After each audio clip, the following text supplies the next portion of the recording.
Gutom na ako. May ulam is, of course, ikanin tayo.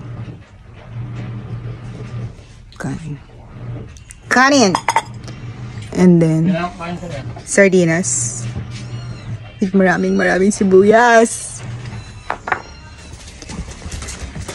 Look, oh.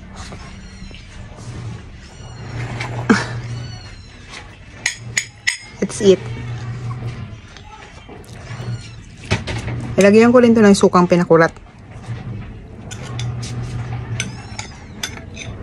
Alam niyo kung bakit nanginginig na ako sa gutom?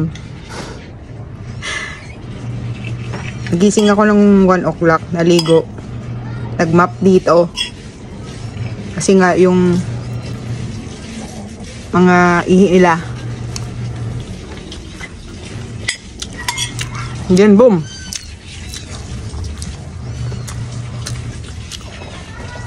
Nagbaon na lang ako ng biskuit kanina habang nabiyahe. Yan ko yung biskuit.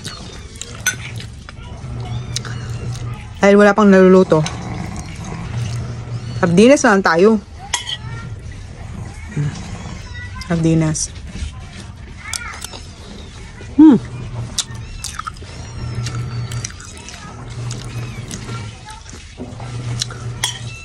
Yummy sardinas. I'm sick. Tapos na namin sa advance yun. Ng 10 minutes yata. Good afternoon.